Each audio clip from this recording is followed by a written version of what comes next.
Eu quero fazer um comentário sobre aquele estudante que perdeu 3 dedos na manifestação de quarta-feira, 24 de maio, lá em Brasília, contra o Michel Temer.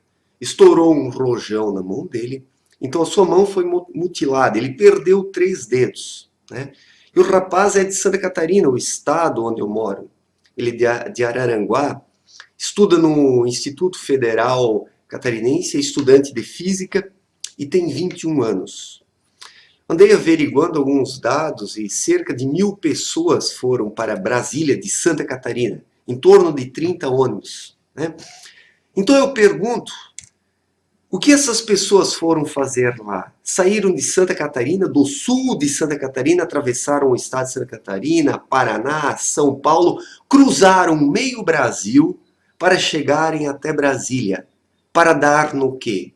Para o rapaz perder 3 dedos? Será que valeu a pena isso? Será que valeu a pena isso?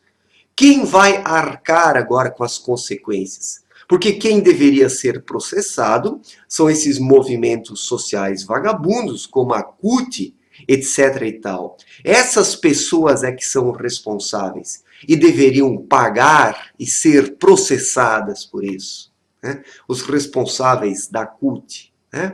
Mas provavelmente com esses movimentos sociais bandidos não vai acontecer nada, porque dificilmente acontece alguma coisa com essas pessoas, porque existe uma impunidade nesse país em relação aos vagabundos, arruaceiros, vândalos, delinquentes. Né? Essas pessoas podem fazer o que querem. Né?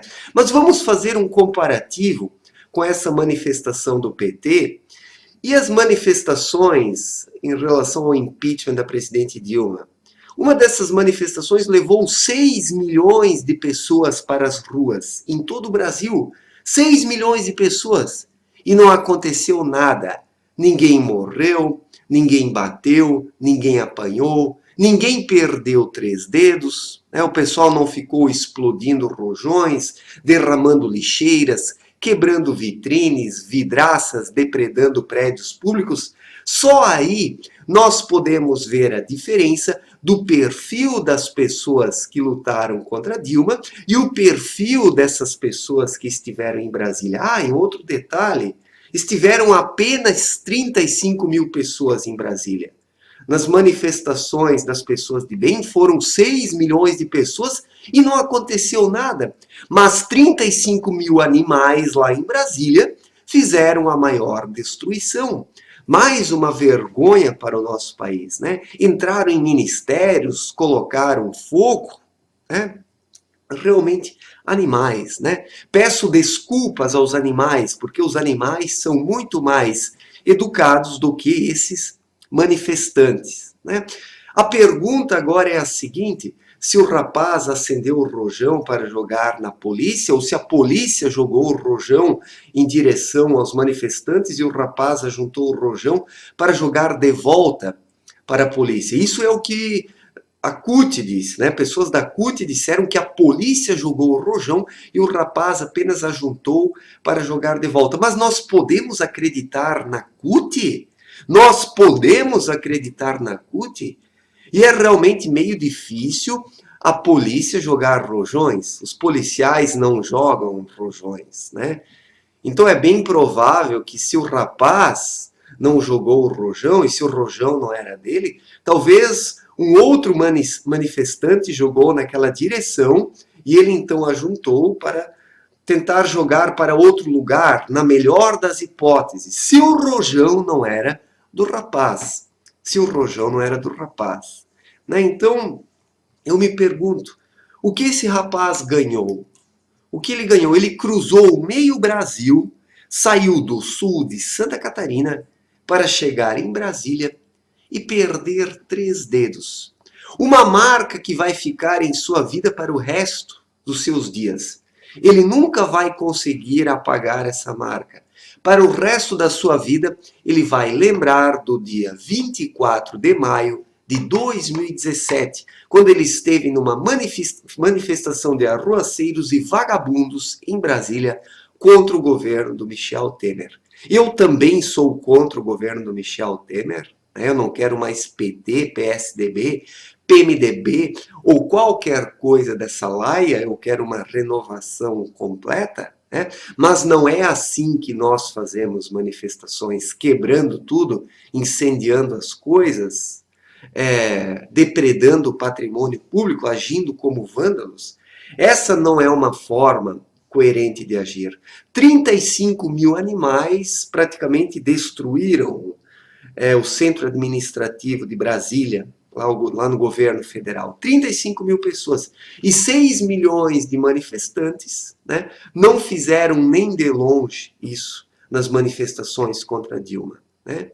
As pessoas nem lixo no chão não jogavam, nem lixo no chão. Basta ver uma manifestação da CUT e uma manifestação das pessoas de bem. Depois de uma manifestação da CUT e do MST, o chão está imundo. É só lixo, porque são os porcos imundos, esses manifestantes da CUT, do MST, do MTST e outros movimentos sociais bandidos. Pessoas que não têm respeito pelo patrimônio público, pela nação, pelo seu país. Pessoas que nem sabem o que fazem, na verdade, né? Porque a maior parte desses manifestantes que estiveram em Brasília foram recrutados. Né? A CUT, por meio do imposto sindical, bancou o ônibus e as pessoas foram passear. Né? Teve muito imbecil que não conhecia Brasília, que aproveitou a situação para conhecer a capital federal e quebrar alguma coisa por lá. Né? Colocar fogo em algo, estilhaçar vidraças, vitrines. Né? Então, é lamentável que isso continue acontecendo no nosso país. É lamentável, né?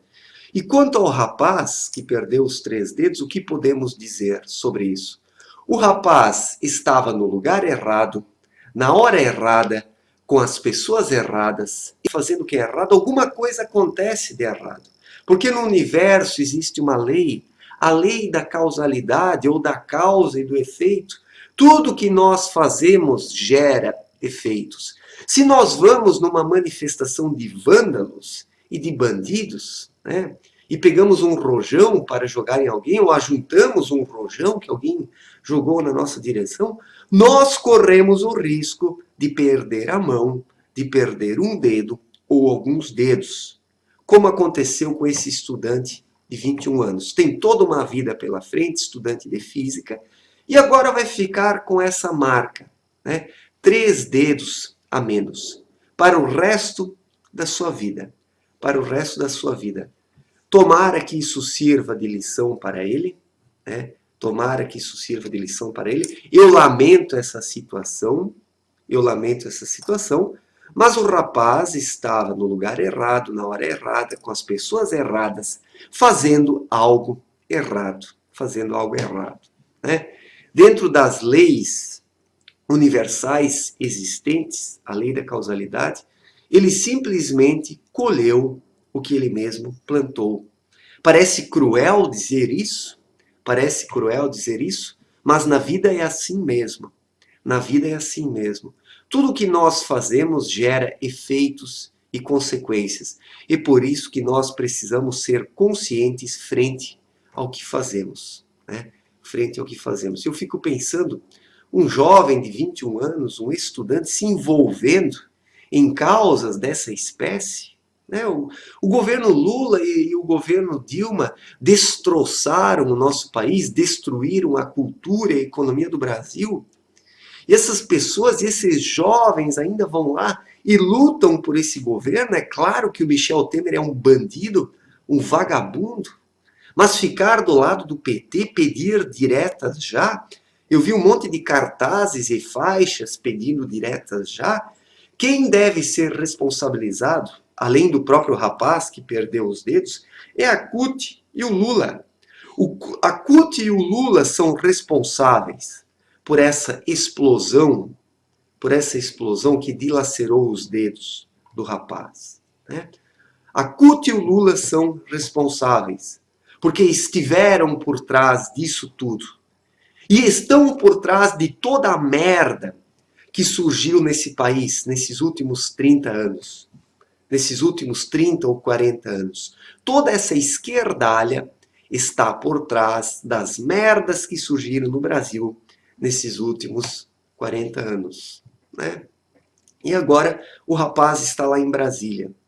Os demais manifestantes voltaram para Santa Catarina, né? Novamente cruzaram meio Brasil para voltarem para Santa Catarina, e o rapaz está internado ainda lá em Brasília, né? No Hospital de Base de Brasília, com um acompanhante lá. Um fato lamentável, mas o rapaz apenas colheu o que ele mesmo semeou. É triste, parece cruel o meu comentário, mas é a verdade. É a verdade. Obrigado pela atenção, um forte abraço e até a próxima. Valeu, gente.